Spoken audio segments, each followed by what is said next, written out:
Here today working on the SV650 handlebar conversion, and wasn't able to hunt down a SV650 in with the upper triple that's already fitted for the handlebars, so I'm just going to drill a hole in the upper triple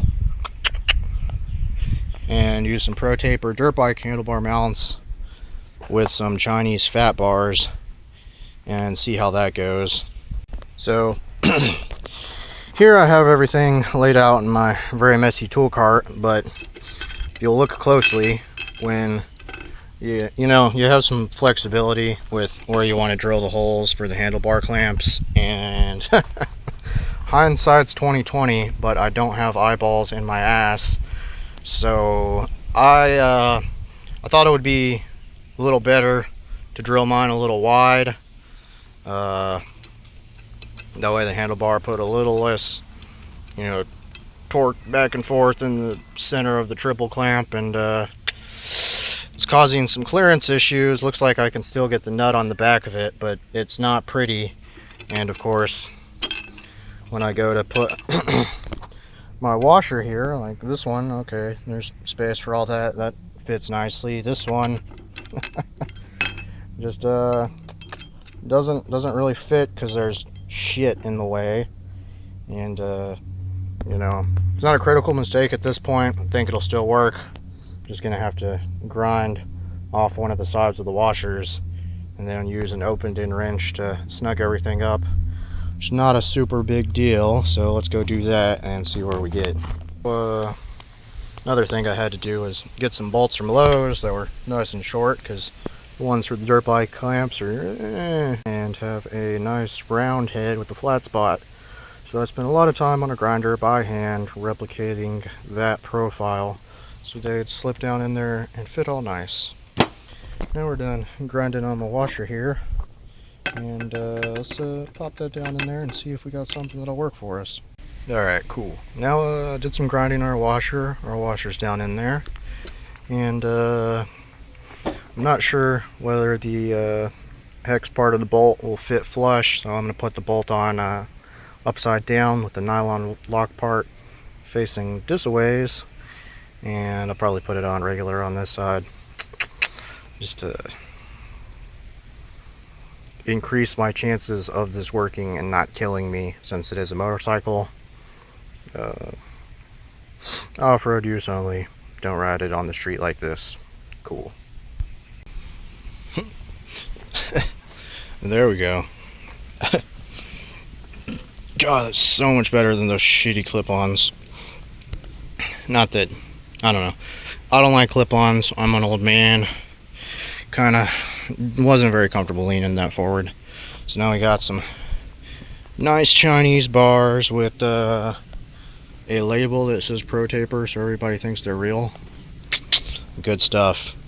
Now, rerouted this control wire to high beams and horn up under the triple instead of in and around it, and that gives plenty of clearance for the bars. Old clutch cable looks like it was fraying anyway, so got to replace that with one from an N model, since those came with bars. That one's longer, and of course I'll do the same thing and wrap it inside and under the upper triple, give it plenty of clearance. I got a N brake line off eBay. It's like 2 or 3 inches longer, something like that. Hopefully that'll do the trick. If not, I'll have to order another brake line. And I've read on forums that you can route Mr. Throttle cable here up through the frame and not up around all this shit, and then and that ought to give you clearance too. So let's try that and see what happens. I've been playing with the throttle cable routing a little bit, and the throttle cables did come out of here directly through that hole in the frame, but I've turned them to come through this other hole in the frame and out here. I'm thinking I'm going to take these back off and put them through the forks and then up around here, because whenever you turn the bars full lock this direction, they bind in there, and that's not very nice. So hopefully they don't stretch with the other routing, or I'm not sure where I'm going to put them. So we'll find out in a second. There we go. That's pretty nice. Kind of see if we can get a light on this. That didn't help at all, but you can see the throttle cable come up through, around, and then to here, and then full lock to the left, no binding. That's real nice. Full lock to the right, no binding. That's real nice, and I think that's where they're going to stay. Another thing that's important to note that I haven't seen on the forums anywhere is this black plug right here ran under this bar, then wrapped up around, and then plugged in to the length that runs to your controls on the handlebars. So you'll want to remove it from that tab next to the yellow plug, unplug it, pull that out around, plug it in this way, and that gives you, gosh, at least 3 or 4 inches of extra cable length there to work with.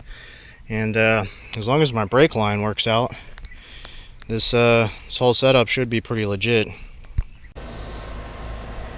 Here's the side-by-side of the N clutch cable versus the S, and you can see the extra little bit of length there that should make the difference. So the clutch cable is super easy to change on this.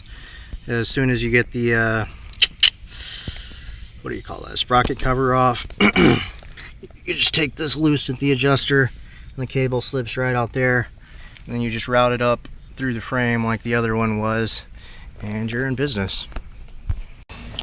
Much later in the day than I suspected, the bars are finally on and everything's operational, nothing's binding, everything's working good.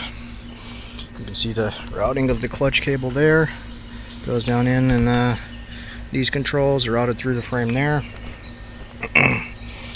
Some nice orange grips with the blue bike or Eagle. I was actually able to use the factory S brake line.